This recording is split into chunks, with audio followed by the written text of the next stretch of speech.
Eles estavam desprezando o culto, relaxados. Agora Deus vai se queixar dos sacerdotes. Os sacerdotes, eles tinham 3 funções primordiais. A primeira, eles eram responsáveis em administrar os sacrifícios e o culto a Deus. Nós vimos isso semana passada. A segunda função dos sacerdotes era instruir a nação, o povo, na vontade de Deus revelada na lei. Eles eram responsáveis por ensinar a lei, explicar a lei e instruir o povo na lei. Era uma função de ensino. Mas a terceira responsabilidade era uma responsabilidade de aconselhamento.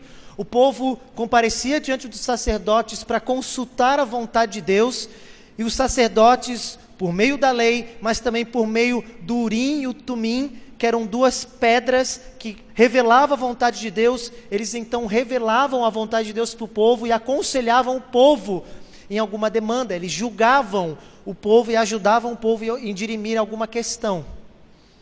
Se semana passada Deus está se queixando que o culto é desleixado, aqui nesse texto, Deus vai se queixar que a sua palavra, o ensino, a instrução, também está sendo feita de maneira desleixada. Deus vai acusar os sacerdotes de que eles haviam abandonado a função primordial de ensinar o povo na lei de Deus. A pregação da palavra estava sendo feita de maneira desleixada, e não apenas isso, o ensino errado estava sendo promovido no meio do povo. E isso estava fazendo o povo se desviar dos caminhos do Senhor. Então Deus agora se volta especificamente para os sacerdotes e vai se queixar deles. Nós podemos dividir esse texto em 3 partes. A primeira parte, verso 1 ao verso 3, Deus vai chamar os sacerdotes ao arrependimento. Ele vai conclamar eles ao arrependimento para que eles se arrependam de estarem desleixados no ensino, de estarem ensinando coisa errada e de se desviarem dessa função primordial que é ensinar o povo na palavra de Deus. Na segunda parte, que vai do verso 4 ao verso 7, Deus então agora vai relembrar a aliança que ele fez com os sacerdotes. Ele vai dizer qual é a aliança que ele fez com os sacerdotes, quais são os requisitos de uma pessoa figurar como um sacerdote e de como eles deveriam voltar a ser os sacerdotes que Deus desejou para a nação de Israel. E no fim, do verso 8 ao verso 9, Deus vai acusar os sacerdotes dos seus erros. Ele vai apontar especificamente qual é a causa dos fracassos deles como os líderes, mas também quais são os fracassos da nação como todo. Ele vai efetivamente acusar os erros dos sacerdotes. Para terminar essa introdução, antes da gente entrar no texto, eu preciso dizer que um dos desafios da gente ler esse texto, não apenas interpretar, mas é a gente transpor esse texto para os nossos dias, não é? O texto diz jogar excremento na cara dos sacerdotes. Eu espero que ninguém aqui na sua sã consciência queira fazer isso com os pastores, né? O texto diz de Deus banir os sacerdotes. Então o desafio é como a gente pode aplicar esse texto nos nossos dias.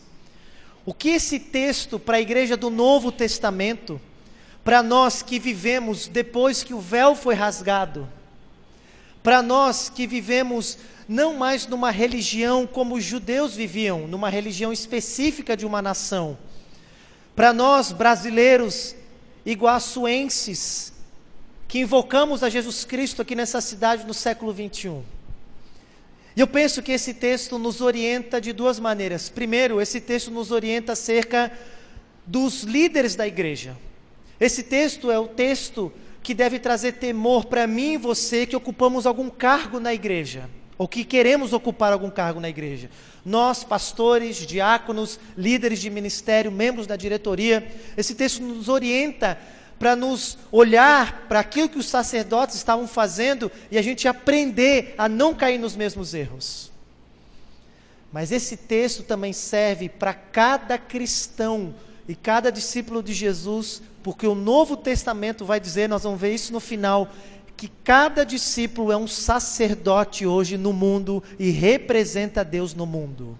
É chamado sacerdócio universal.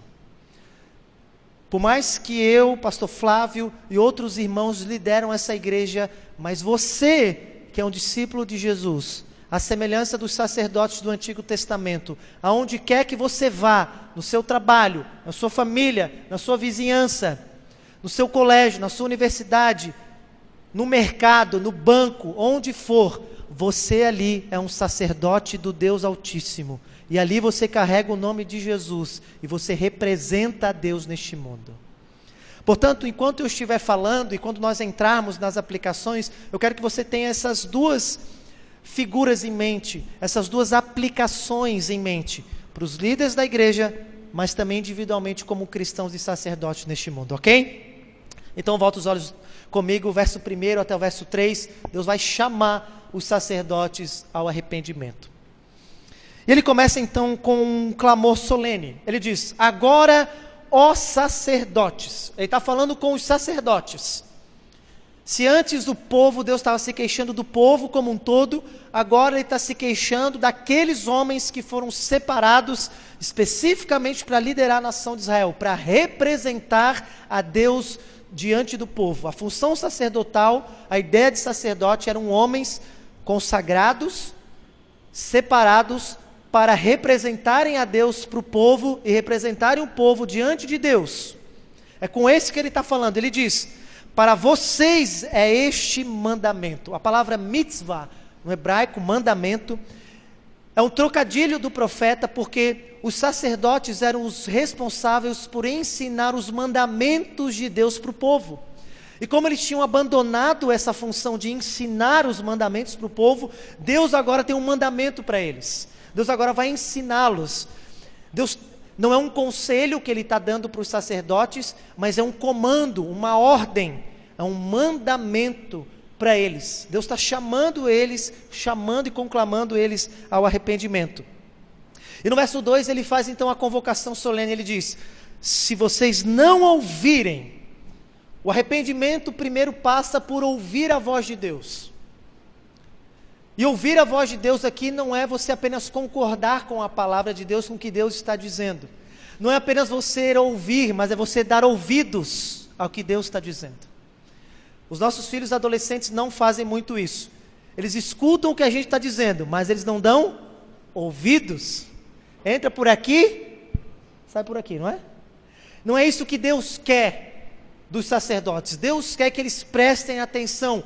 Deus quer que eles ouçam com a atenção o que Deus tem para dizer. É um chamado solene. Deus está falando sério. Deus quer que eles sintam o peso da advertência e do clamor de chamar eles do arrependimento. Ele diz o segundo aspecto do arrependimento verdadeiro. Ele diz: e se vocês não propuseres no vosso coração. A palavra propuser aqui, propor, vem do mundo agrário, significa fixar uma planta, plantar com raiz e tudo.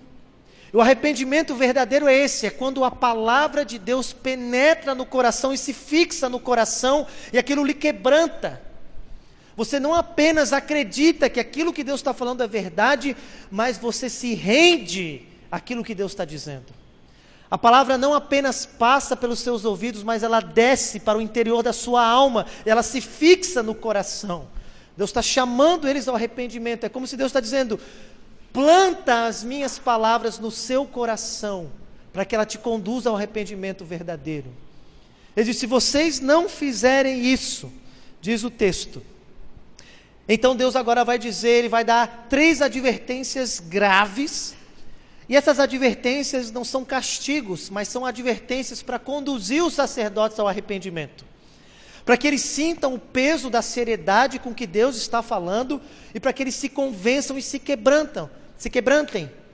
Toda vez que Deus nos confronta, toda vez que a palavra é dura, ela é dura para o nosso quebrantamento. A ilustração é óbvia. Se você tem um muro que você precisa quebrar, quanto mais dura a parede, a martelada tem que ser mais forte ou mais fraca? Então, quanto mais duro é o nosso coração, mais Deus tem que bater. Porque o objetivo de Deus no final, com as suas advertências, com a sua disciplina, é nos conduzir àquele santo quebrantamento, a nos rendermos à sua vontade, a confessarmos que nós estamos equivocados e errados, e precisamos de perdão, e precisamos de ajuda. Precisamos de ajuda. Porque às vezes, e isso acontecia com os sacerdotes, o sacerdote poderia se convencer de que o que Deus estava falando é verdade, mas não se aplicava à sua vida. Às vezes, e nós somos muito bons nisso também, né? Nós sempre achamos que a palavra é sempre boa para a pessoa que está do nosso lado, não é? E às vezes a palavra de Deus foi pregada e a gente fica com aquele sentimento, ai, como eu queria que fulano estivesse lá. Mas nós mal se esquecemos que quando a palavra está sendo pregada, primeiro ela tem que ser fixada no nosso coração. Como o pregador, quando sobe no púlpito, a palavra, antes dele pregar, primeiro tem que ser fixada no seu próprio coração. Todos nós passamos por essa experiência. E é isso que Deus está fazendo. E agora, depois de chamar eles ao arrependimento de maneira solene, Ele vai dar 3 advertências para ver se quebra essa parede dura que era o coração dos sacerdotes. E a primeira advertência é que Deus vai enviar maldição sobre eles. Olha o que diz o meio do verso 2, ele diz: se vocês não ouvirem e se vocês não honrarem o meu nome, diz o Senhor, eu enviarei sobre vós a maldição e amaldiçoarei as vossas bênçãos. E de fato já tenho amaldiçoado, porque vocês não propõem isso no coração de honrar o meu nome. Deuteronômio 28 é a passagem que diz que quando o povo compareceu diante de Deus, Deus falou, fez um pacto com eles e Deus disse: se vocês me obedecerem e me honrarem, eu vou abençoar vocês. Mas se vocês me desobedecerem e me desonrarem, eu vou amaldiçoar vocês. É chamada as bênçãos e as maldições do pacto. Está em Deuteronômio capítulo 28. Hoje à noite, antes de dormir, você lê Deuteronômio 28 e depois você vai dormir. Tenho certeza que você vai ter insônia, tá bom? São bênçãos maravilhosas, mas as maldições também são pesadas. Mas o curioso é que o povo já tinha experimentado as maldições, porque eles já tinham ido para o exílio e agora tinham voltado, não é? E no coração dos sacerdotes, os teólogos dizem isso, é como se eles dissessem: Deus não vai nos amaldiçoar nunca mais. As maldições já passaram. Os nossos antepassados experimentaram, nós não, nós estamos de volta na terra prometida, e Deus não vai mais pesar a mão sobre nós. E os sacerdotes, depois daquele culto medíocre que eles prestavam, eles então abençoavam o povo com a bênção de Araão. Lembra a bênção de Arão? Que o Senhor te abençoe e te guarde, faça resplandecer a luz do seu rosto sobre ti, tenha misericórdia de ti, sobre ti levante o seu rosto e te dê a paz, vai em paz. Mas Deus está dizendo, não adianta o quanto vocês abençoem esse povo, por causa de que vocês se desviaram da função que eu coloquei vocês. Se vocês não se arrependerem, eu vou cumprir as maldições novamente. É isso que Deus está dizendo. Se arrependam. É uma martelada forte em cima dos sacerdotes, dizendo: se arrependam, senão eu vou pesar a mão em cima de vocês como eu já fiz. E não pensem, vocês, que isso não pode acontecer de novo, porque pode. Mas uma segunda advertência. E a segunda advertência é que Deus reprovaria a descendência dos levitas. Verso 3, ele diz: e eis que reprovarei a descendência de vocês. A nação de Israel era distribuída em 12 tribos bem definidas, e especificamente a tribo de Levi tinha sido escolhida para sair de dela os sacerdotes, os levitas, aqueles que iriam então liderar o povo no templo e na religião. E os sacerdotes, eles se fiavam de que eles eram sacerdotes por causa da descendência. E Deus está dizendo: não confiem no fato de que vocês pertencem à tribo de Levi. Digo porque vocês são levitas, porque se vocês não se arrependerem, eu vou então reprovar a descendência de vocês, e eu vou levantar uma nova descendência de sacerdotes que honrem o meu nome. Bom, de fato isso aconteceu, porque eu e você não somos da tribo de Levi, pelo menos não conheço nessa igreja ninguém que tenha a descendência judaica, levita aqui, mas somos sacerdotes hoje. De fato, hoje eu e você representamos a Deus no mundo e Deus reprovou a descendência de Levi. Mas esse chamado é para levar eles à consciência de dizer, não se fie, não confie em alguma coisa que você se apegou achando que você vai ser isso para sempre, de que isso marca você. É como uma pessoa que acha que está agradando a Deus e é um sacerdote diante de Deus só porque está numa família cristã, só porque seus pais são cristãos, só porque sua esposa é cristã. É confiar em algo errado. E Deus está advertindo eles para levar eles ao arrependimento. Levar eles ao arrependimento. Mas ele vai falar sobre a terceira advertência. Está ali, no finalzinho do verso 3. Deus então baniria os sacerdotes da sua presença e do ofício sacerdotal. Numa advertência bem pesada, ele diz assim: eu vou atirar excremento no rosto de vocês, o excremento dos sacrifícios que vocês fazem, e para junto desses excrementos eu vou levar vocês. No Antigo Testamento, quando o animal que era para ser sacrificado fazia os seus excrementos, eles tinham que recolher esse excremento, levar para fora do arraial e ser queimado, porque o excremento era um sinal de impureza cerimonial. Então o que Deus está dizendo é o seguinte: olha, se vocês não se arrependerem, usando uma ilustração, eu vou tornar vocês impuros publicamente, eu vou jogar excremento dos animais no rosto de vocês, para mostrar para todos o quanto vocês estão desabilitados para o ministério. E vocês vão ser levados para fora, junto com o excremento, e vocês vão ser banidos do ofício sacerdotal, e vai ficar claro para todo mundo que vocês se corromperam da função de sacerdote, e que vocês não estão mais habilitados para me representarem diante do povo. É pesado, não é? É muito pesado. Mas Deus está fazendo isso para levar os sacerdotes ao arrependimento. Porque quanto mais dura a parede, mais a martelada tem que ser mais forte. Deus está levando eles ao arrependimento. De alguma maneira, nós sabemos de que essa ideia de representatividade, quando não é bem feita, dá indignação com a gente, não dá? Pense você, o que estava acontecendo no Antigo Testamento, especificamente nesse tempo de Malaquias. Pense você que Deus havia escolhido uma tribo, separado eles, havia dado ordem específica para eles e colocou na mão deles o desafio de representá-lo diante do povo. Mas esses sacerdotes estavam sendo desleixados no culto, estavam sendo medíocres no culto, estavam promovendo o ensino errado no meio do povo e desprezando a pregação da palavra de Deus.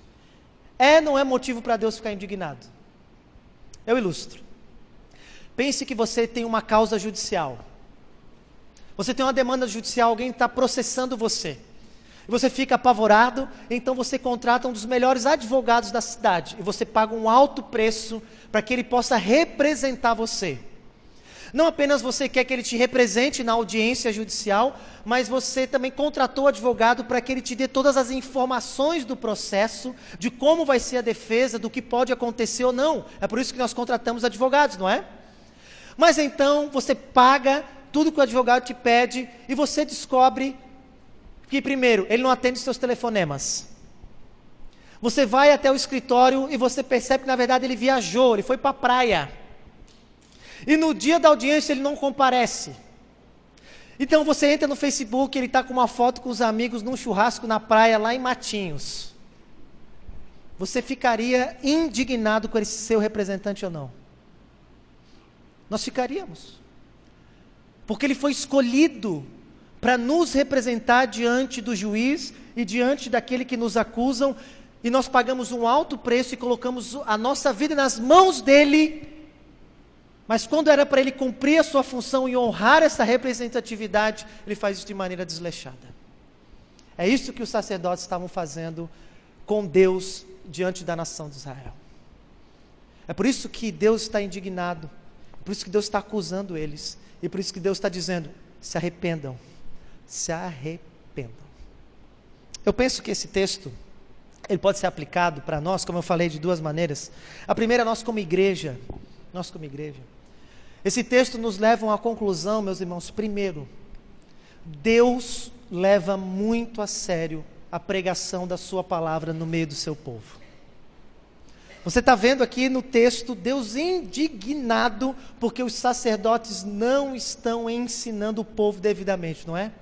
Porque a sua palavra está sendo deixada de lado, porque ensino errado está sendo promovido no meio da igreja, e porque aqueles que foram chamados para ensinar e liderar conforme a palavra, estão fazendo de maneira desleixada. Deus está indignado, e isso como igreja nos leva, a primeira aplicação é que nós devemos priorizar aquilo que Deus prioriza, meus irmãos. Nós também como igreja temos que ouvir o que Deus está dizendo, e se Deus está nos dizendo, o ensino correto da minha palavra é algo que eu valorizo, nós também temos que valorizar. E com isso, eu quero trazer a sua consciência, porque nós temos as nossas preferências, não é? Nós temos as nossas preferências no que diz respeito a como a igreja deve ser conduzida. Nós temos as nossas preferências de como o culto tem que ser conduzido. Alguns de nós gostam da parte do louvor, da música, né? Mas quando chega o momento da pregação, a gente viaja. Se nós não valorizamos a pregação no culto, nós não estamos valorizando aquilo que Deus mais valoriza. Meus irmãos, nós precisamos entender que o clímax do culto, da reunião da igreja, é um ensino da palavra de Deus. Os hinos, os cânticos, as orações, as invocações, tudo é feito de maneira a preparar o nosso coração para o momento mais importante, que é a pregação da palavra do Senhor. É isso que Deus quer. Eu já fui em igrejas em que o louvor foi maravilhoso, é verdade, e o pregador, quando subiu para pregar, ele diz o seguinte: olha, irmãos, nós já poderíamos ir para casa. O culto já foi tão maravilhoso que nós podemos ir para casa. Eu acho que eu não vou nem pregar. Eu poderia falar algumas coisas aqui, mas a gente já poderia nos despedir para casa. Irmãos, o que é isso, senão uma pessoa com uma mentalidade que não valoriza? Porque no centro da igreja está o ensino correto da palavra de Deus. Palavra de Deus. Outra, talvez nós podemos ter preferências de pregadores, podemos ter preferência de pessoas que ensinam, e talvez a gente se identifica mais com um ou mais com o outro, mas nós não podemos criar no nosso coração preferência de estilos. Nós temos que no nosso coração priorizar o ensino da palavra e a pregação fiel da palavra de Deus. Talvez não seja o pregador que você tem mais identificação, talvez não seja o pregador que você mais gosta, mas se a palavra de Deus está sendo pregada com fidelidade, e o pregador, seja ele quem for, está se esmerando para explicar o texto com maneira fiel, nós precisamos glorificar a Deus e agradecer a Deus de estarmos numa igreja que prioriza aquilo que Deus prioriza. Porque como igreja, Deus está falando com os sacerdotes, voltem a priorizar o ensino. E nós queremos ser uma igreja, devemos ser uma igreja que prioriza o ensino da palavra de Deus. Mas individualmente, eu penso também, como eu falei, nós precisamos ser pessoas que priorizem a palavra de Deus. Deus quer isso de nós. Eu sei que muitos de nós temos dificuldades de mantermos uma vida de devoção, de leitura, de meditação, durante a semana. Eu sei que nós temos essa dificuldade. Alguns de nós temos dificuldade de ler a Bíblia, inclusive. Mas isso não é desculpa de nós, como sacerdotes, de não estimarmos a palavra de Deus na nossa vida individualmente. Nós não temos desculpas para sermos sacerdotes que no nosso dia a dia abandonaram a voz de Deus e que não honra a Deus no seu coração, se alimentando da palavra. Nós não temos desculpa. John Piper diz que o Facebook, o Instagram e o Twitter vão ter uma utilidade no dia do juízo: provar para mim e para você que falta de tempo não era o nosso problema. Nós temos tempo sim, nós temos disposição sim. Talvez o problema é que a gente precisa voltar a se maravilhar e estimar a palavra de Deus acima dessas coisas. Então nós vamos se dedicar. Deixa eu te perguntar, meu irmão e minha irmã, e eu pergunto isso para mim também. Eu confesso que para mim, como um pastor, que a minha vocação é me debruçar sobre esse livro, para na EBD explicar, para no culto pregar. É uma dificuldade para mim também, meus irmãos, de manter uma vida de devoção particular na minha vida. Eu acordo de manhã, já tem mensagem no WhatsApp. Eu já estou pensando nas coisas que eu tenho que fazer, pessoas que eu tenho que visitar, pessoas que eu vou atender, membros que tenho que recepcionar, atividades que temos que organizar. E é fácil para mim tornar esse livro algo mecânico, como se eu fosse um mero professor tão somente que explica uma matéria. E o meu desafio também, assim como o seu, é o nosso desafio, é crermos que quando a gente abre esse livro, como Spurgeon disse, é a voz de Deus falando conosco. É acreditarmos que, como Jesus disse, que essas palavras não é como ler Monteiro Lobato, não é ler como ler um blog na internet, é ouvir a voz de Deus, porque essas palavras são espírito e vida. Por isso, você, sacerdote de Deus, esse é o chamado de Deus também para a sua vida. Volte a valorizar a palavra do Senhor na sua vida. Volte a valorizar.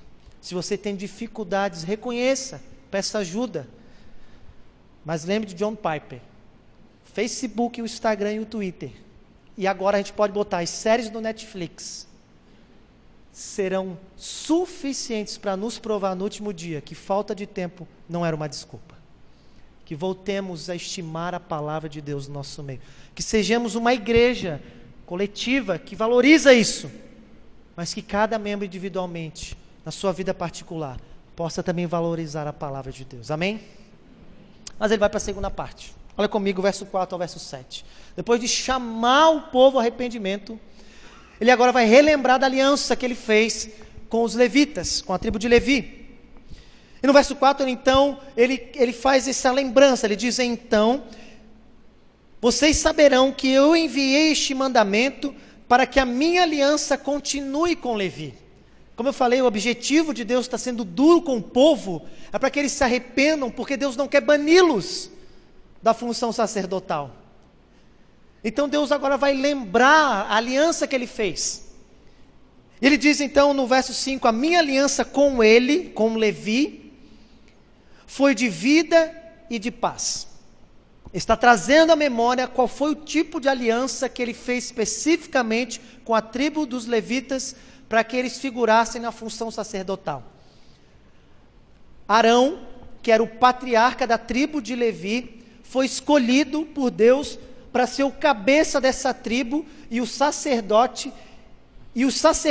eram transmitidos de pai para filho, era uma vocação por meio de linhagem. Mas aí acontece um episódio no meio do deserto, que o filho de Arão, Finéias, quando o povo estava se prostituindo com cananéias, e Deus diz, eu vou pesar a mão nesse povo, vou destruir eles. E diz o texto, está lá em Números 24, que Finéias, o filho de Arão, tomado de todo o zelo do Senhor, de temor a Deus, entra dentro de uma tenda, onde estava um hebreu, junto com uma cananeia, ele mata os dois lá dentro da tenda. E Deus vê aquilo, e Deus fala para Moisés, pode parar, porque Finéias, tomado de zelo, honrou o meu nome e ofereceu um sacrifício a mim. E agora o povo pode voltar a viver e ter paz comigo. E os teólogos dizem que Malaquias está lembrando desse episódio. E que lá com Finéias, Deus ratificou, confirmou que a tribo dos levitas seria a tribo que sairiam os sacerdotes. E Deus está lembrando disso, ele está dizendo, a minha aliança que eu fiz com ele, com Finéias, foi de vida e de paz. Foi de vida, porque quando ele matou os dois, o povo passou a viver. E foi de paz, porque quando ele matou aqueles dois, a ira de Deus foi apaziguada. E ele está lembrando disso agora. Ele diz, então ele coloca, depois de relembrar, ele coloca 3 requisitos que os sacerdotes tinham que ter para serem sacerdotes de fato diante de Deus. Não bastava apenas ser da descendência da tribo, tinha que ter esses 3 requisitos. O primeiro, precisava ser homens que temessem a Deus. Ele diz: eu lhes dei essa aliança, verso 5, para que me temesse. E de fato, ele tremeu e temeu por causa do meu nome. Finéias figurou como um modelo de um sacerdote legítimo diante de Deus. E o primeiro requisito que Finéias mostra para todos os sacerdotes que viriam após ele, deveria ser um homem que temesse o nome do Senhor. Para ser um sacerdote tem que ser alguém que teme a Deus. Temer a Deus não é ter medo, pavor, mas temer a Deus significa considerar o quanto você representa a Deus, o quanto Deus colocou nas suas mãos a legitimidade e a glória do seu próprio nome. Para ilustrar, é mais ou menos assim. Vamos supor que você tem que fazer um negócio, fechar um negócio. E é um negócio de mais ou menos R$500 mil. E você então passa uma procuração para que um corretor de imóveis ou alguma pessoa represente você. Para fechar um negócio de R$500 mil.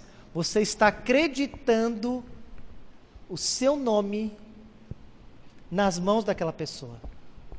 Aquela pessoa ou pode estragar com o negócio, ou pode fazer um negócio melhor ainda, não é?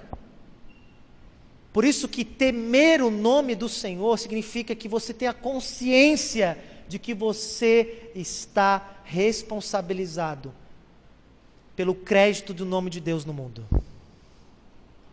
Os seus atos não mancham apenas a sua vida, os seus atos mancham a Deus e a glória de Deus. As suas palavras não apenas mancham o seu testemunho, as suas palavras podem manchar o nome da glória de Deus no mundo. Por isso você precisa temer a Deus. Esse é o primeiro requisito. Mas há um segundo requisito. Não apenas temer a Deus, mas ele precisa também ser um homem de caráter íntegro. Olha comigo o verso 6. A verdadeira instrução esteve na sua boca, e a injustiça não se achou nos seus lábios.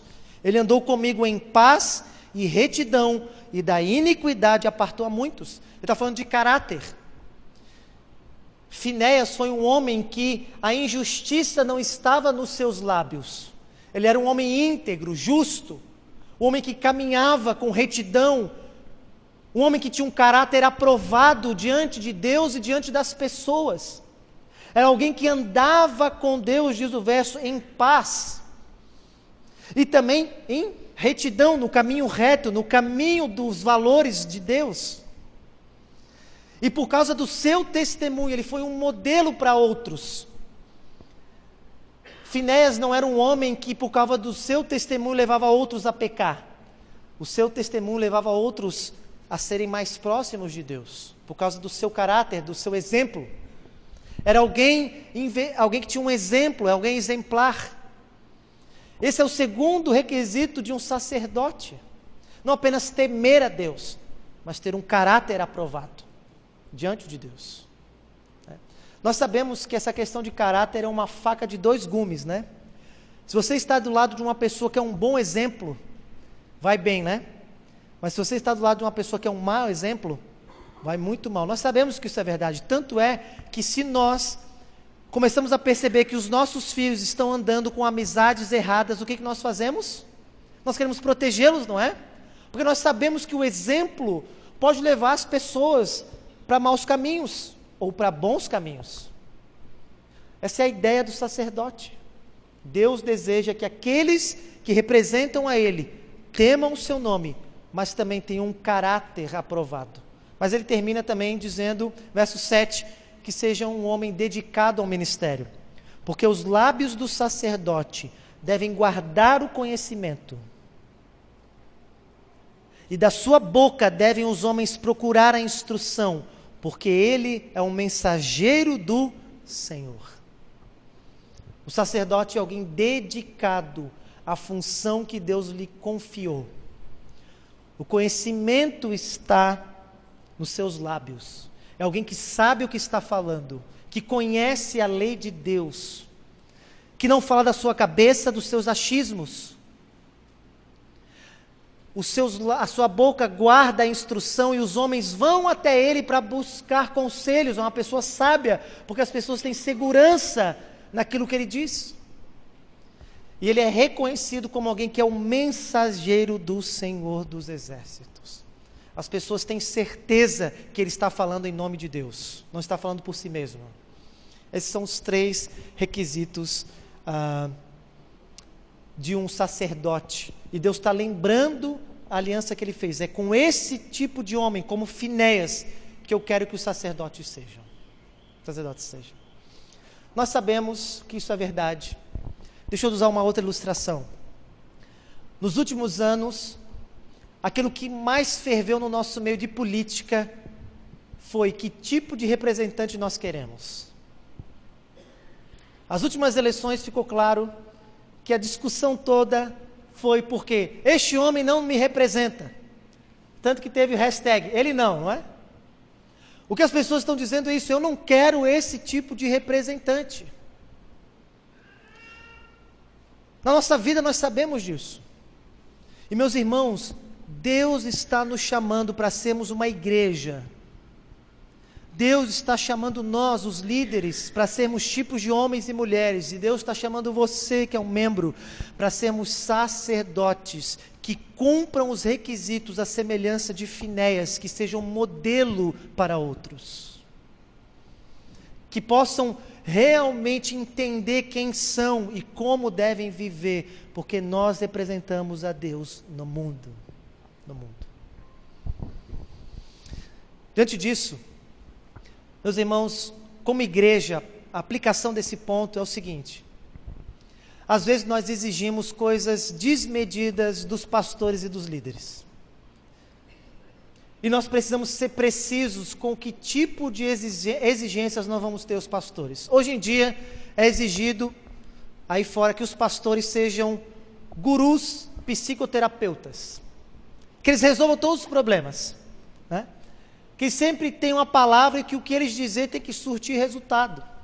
Irmãos, pastores não são mágicos, não são feiticeiros. A responsabilidade do pastor é ensinar a palavra de Deus. Às vezes é exigido dos pastores que eles sejam bons gestores, sejam homens de negócio.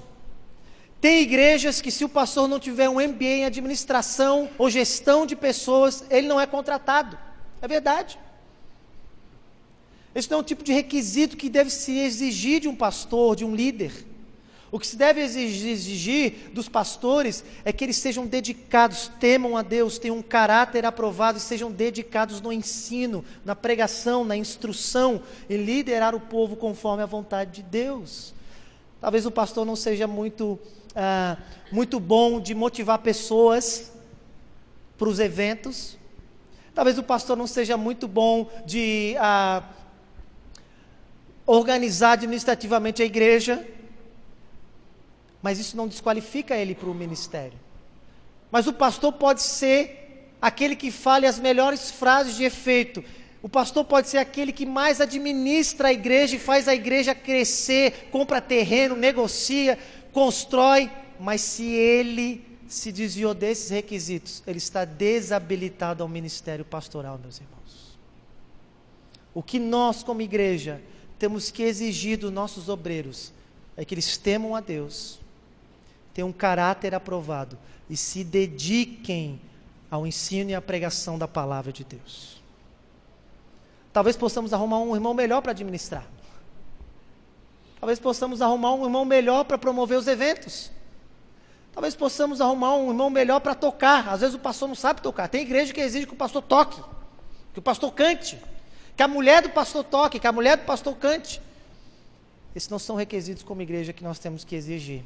Temos que exigir aquilo que Deus exige dos seus líderes, Mas se você, eu espero que sim. Por isso que eu clamo a você, que você ore pelos líderes da nossa igreja. Que você ajude os líderes da nossa igreja a serem esse tipo de sacerdotes, que se afadiguem na palavra. Irmãos, cá entre nós, Já teve uma época que eu não era pastor, por incrível que pareça, já teve tempo que eu não fui pastor, tá bom? Irmãos, é uma bênção, não é? Quando você sai de casa e você tem a certeza que aquele homem estudou o texto que ele vai pregar. É ou não é? Eu penso nisso quando passa a semana. Agora, irmãos, é uma tristeza você ir no culto, que o pregador não sabe o que está dizendo. É verdade, não é? Ele sobe no púlpito, ele faz o sermão Boeing. Sabe o que é o sermão Boeing? Ele abre o texto, lê o texto, sai do texto, voa do texto e nunca mais volta para o texto.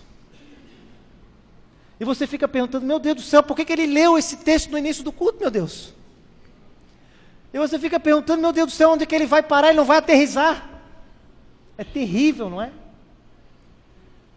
Irmãos, ore pelos líderes da igreja. Peça para que o Espírito Santo derrame o dom do ensino à igreja, aos pastores. Peça para que Deus dê o dom de profecia, para que quando os pastores subam nesse púlpito, eles falem como se Deus estivesse falando. Prepare o seu coração para vir ao culto com expectativa de que Deus vai falar, porque você tem certeza que os homens que estão liderando essa igreja estão se esmerando por ser homens que preguem a palavra com fidelidade, cuja instrução está nos seus lábios e na sua boca o conhecimento, e você tem segurança naqueles que estão liderando você. Que sejamos esse tipo de igreja. Por outro lado, meus irmãos, esses requisitos não são só para os pastores não, como eu falei. Cada um de nós, nosso âmbito está representando a Deus no mundo.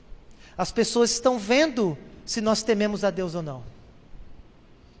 As pessoas estão vendo o nosso caráter, especialmente aquelas que convivem conosco. E as pessoas nos procuram para pedir as nossas opiniões, para pedir os nossos conselhos e tirar dúvidas conosco. É verdade ou não é? Da mesma maneira, a palavra de Deus tem que estar nos nossos lábios. A instrução precisa estar nos nossos lábios. É triste quando a gente ouve membro de igreja aconselhando o outro em algum ensino que não tem nada a ver com a palavra de Deus. É um desserviço à igreja.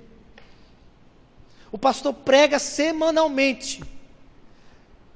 Lá na quarta-feira, no chá da tarde, na casa, o irmão ou a irmã vai dar a sua opinião. E ele chuta a bola nem para o escanteio, vai para a lateral. Você entende essa ilustração, né? Ele zuneia a bola. Fala, meu Deus do céu. Você, membro dessa igreja, um sacerdote, também é chamado a ter esses requisitos.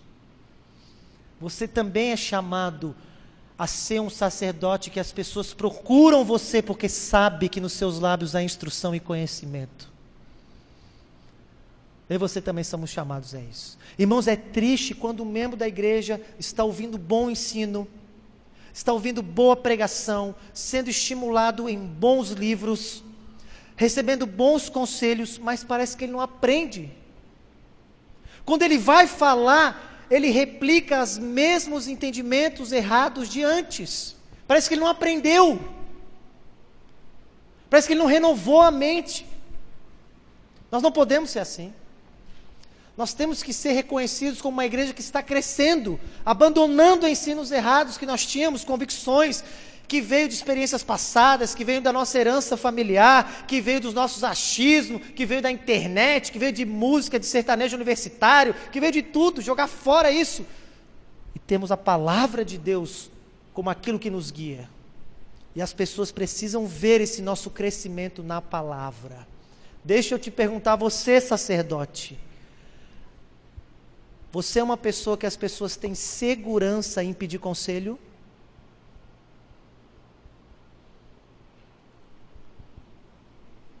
Você é uma pessoa reconhecida como alguém que é firme? Talvez você tenha muito conhecimento, mas talvez as pessoas não te procuram porque elas não suportam ficar do seu lado. O seu problema talvez não seja o conhecimento, mas seja o caráter. E as pessoas não te procuram, não é porque elas sabem que você sabe, mas elas não te procuram porque elas não têm segurança em abrir o coração para você. Uma questão. Precisamos ser sacerdotes que representam a Deus no mundo. Deus quer isso de nós. Mas ele vai para o final. Volta os olhos comigo, verso 8 e verso 9. Depois de chamar o povo ao arrependimento, depois de relembrar a aliança, Deus então agora vai acusar os erros dos sacerdotes. E no verso 8, ele começa então dizendo que eles se desviaram. Ele diz, mas vocês não são como Finéias. Vocês se desviaram do caminho. A palavra desviar do caminho é tomar um caminho que não é o caminho certo, o caminho proposto. Foi para outro caminho. Vocês se tornaram outro tipo de coisa que não é aquilo que eu desejei para vocês. É isso, se desviaram. Vocês são outra coisa. E depois então de dizer que eles se desviaram, ele vai dizer quatro acusações de erros. Ele vai levantar 4 erros que os sacerdotes estavam especificamente cometendo. Primeiro, eles estavam fazendo outras pessoas pecarem por causa do ensino errado. Olha o que diz o verso 8. Mas vocês se desviaram do caminho e por causa da instrução de vocês, vocês têm feito muitos tropeçarem. Muitos tropeçarem. Por causa dos ensinos errados de vocês, por causa da instrução, dos conselhos errados, pessoas estão pecando contra mim, porque vocês têm aconselhado errado, porque vocês têm promovido o ensino errado. Isso é sério, não é? Isso é o primeiro erro dos sacerdotes, que Deus está acusando eles, dizendo, não, eu não vou aceitar isso. Ensino errado vai levar pessoas a viverem vidas erradas. Nós sempre somos guiados pelas nossas convicções. E se as nossas convicções são convicções que não vêm da palavra de Deus, nós vamos pecar contra Deus. Por isso que o ensino é importante. Seja um ensino público da pregação no culto, ou um ensino privado num aconselhamento no gabinete, ou num chá da tarde. Por isso que isso é importante. Mas o segundo, ele diz que eles corromperam a vocação deles. Olha o finalzinho do verso 8. Vocês estão fazendo muitos a tropeçar, e vocês violaram a aliança de Levi. Vocês desviaram a função sacerdotal. Violaram a aliança. Eu não chamei vocês para serem isso. Eu não chamei vocês para falarem da própria cabeça de vocês. Eu não chamei vocês para viverem conforme o próprio entendimento de vocês. Eu chamei vocês e separei vocês para que vocês vivam conforme a minha palavra. Vocês violaram isso. É o segundo erro deles. O terceiro, está ali no início do verso 9. Não apenas eles estão fazendo outros pecarem com o seu ensino, não apenas eles corromperam a vocação, mas eles demonstraram falha de caráter. Por isso, também eu fiz vocês desprezíveis e indignos diante de todo o povo, visto que não guardaste os meus caminhos. Os sacerdotes estavam perdendo credibilidade diante do povo, porque eles já chegaram à conclusão que os sacerdotes eram tudo sem vergonha. Estava claro isso já. Deus já estava mostrando para o povo, não confie nesses sacerdotes, eles são corruptos, desleixados e abandonaram a função deles. Então o próprio povo não mais confiava neles. Não mais confiava neles.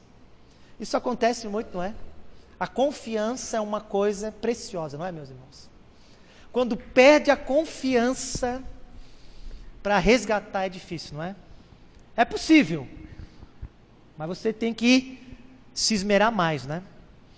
E esse foi o outro erro deles. O povo ficou tão estafado de vocês,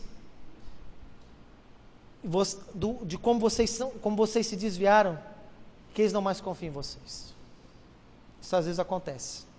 Mas por fim, finalzinho do verso 9, ele vai dizer que eles tinham favoritismo na condução do ministério. E vocês se mostraram parcial na aplicação da lei. Eles tinham favoritismo. Quando era uma família rica, julgavam de um jeito. Uma família pobre, julgava de outro. Quando era alguém ligado a eles, eles julgavam de um jeito. Quando não era ligado a eles, julgava de outro. Quando é alguém que dava presente para eles, eles tratavam de uma maneira. Quando alguém que não dava, eles tratavam de outra. Eles eram parciais na aplicação da lei. Deu para entender? Parcial na aplicação da lei. Esses foram os 4 erros que Deus acusa eles, dizendo: vocês se desviaram do caminho. Se desviaram do caminho. Enquanto eu li esse texto, eu lembrei que esses erros são como fundamentos. E essa é uma ilustração. Se você é engenheiro, você sabe que o fundamento é aquilo que sustenta o edifício, não é? E o edifício pode ser maravilhoso, mas se você errar no fundamento, não é? Vai cair aquela casa, vai cair aquele prédio. Esses 4 erros dos sacerdotes eram erros fundamentais que fez com que o ministério deles fosse ao fracasso. Por isso que, como aplicação, meus irmãos, como igreja, nós não podemos errar nesses 4 erros como igreja. E nós precisamos nos ajudar, como igreja, a não errarmos nesse fundamento. Primeiro, se nós errarmos no ensino, a nossa igreja está fadada ao fracasso.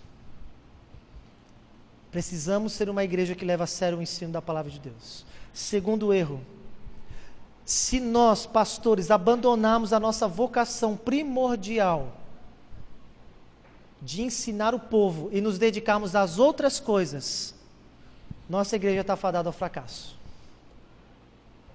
Terceiro, se nós, líderes, e agora não só os pastores, líderes, começarmos a demonstrar grosseiras falhas de caráter, a nossa membresia vai perder o crédito com a nossa liderança. É verdade, não é? Fracasso. E por fim, se nós tivermos favoritismo na nossa igreja, o nosso ministério está fadado ao fracasso. É verdade, não é? O que o texto está dizendo como aplicação é que esses são erros que vão levar uma igreja ao fracasso. E Deus está nos chamando nessa noite a não errarmos nisso. Nós precisamos nos ajudar. Precisamos nos ajudar. Mas não apenas isso. Eu quero que você saiba que você também, a sua vida cristã, estará fadada ao fracasso se você também cair nesses erros. Porque isso é um fundamento para qualquer sacerdote diante de Deus. Se você abandonar a palavra de Deus, se você abandonar esse temor e a vocação de representar Deus no mundo, se você demonstrar graves falhas de caráter e caminhar em dureza de coração, e se você começar a ter favoritismo e se alinhar com determinado tipo de pessoas, a sua vida cristã também vai ruir. Não apenas para os líderes, mas para todos nós como sacerdotes. Isso é um segredo do que leva uma igreja e do que leva uma pessoa ao fracasso na vida. Deus está nos chamando, meus irmãos, a olharmos para acusações e para sentenças contra os sacerdotes do tempo de Malaquias, a ouvirmos com atenção e fixar isso no coração, para que também possamos ser sacerdotes diante dele. Amém? Deixa eu terminar e concluir. Vai comigo em 2 Pedro.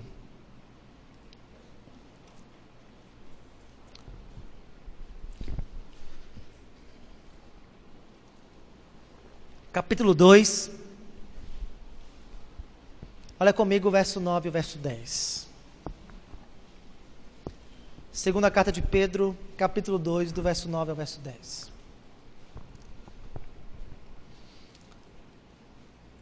Diz assim o apóstolo Pedro a uma igreja de gregos, de gentios, que não eram judeus: vocês, porém, são uma raça eleita. Vocês são sacerdotes do rei, sacerdotes reais. Vocês também fazem parte da nação santas. 1 Pedro, eu falei 2 Pedro? Desculpa, 1 Pedro. Foi o inimigo que se levantou na hora de produzir esse slide aí, tá? É 1 Pedro, arruma aí o varão Diogo. 1 Pedro, capítulo 2, verso 9 e verso 10. Que bom que deu tempo de corrigir e provar que eu sou dedicado ao ensino também. 1 Pedro capítulo 2, verso 9, verso 10 diz assim: vocês, porém, são raça eleita. Tá certo? Tá certo, né? São sacerdotes do rei, são nação santa, povo de propriedade exclusiva de Deus. Para quê? Para vocês viverem maravilhosamente, que se lasque o mundo? A fim de proclamardes as virtudes daquele que vos chamou das trevas para a sua maravilhosa luz. Vocês sim, que antes não eram povo, agora são povo de Deus, e que não tinham alcançado misericórdia, agora alcançaste misericórdia da parte de Deus. Que possamos acolher com mansidão a palavra de Deus e humildade no nosso coração. Não apenas eu e os líderes dessa igreja estamos exercendo uma função sacerdotal. Cada um de nós somos sacerdotes. Lá no seu trabalho, as pessoas, Deus chamou você para brilhar as virtudes daquele que te chamou das trevas. Lá na sua família, Deus está chamando você para representá-lo lá. Lá na sua vizinhança, Deus está chamando você lá no seu prédio para representá-lo lá, não apenas aqui, lá também. E que as pessoas possam olhar para nós, esse é o desejo nosso, e ver verdadeiros sacerdotes de Deus. Amém? Ver pessoas cuja instrução está na sua boca, cujo caráter é aprovado e que temam a Deus no mundo de verdade. Amém?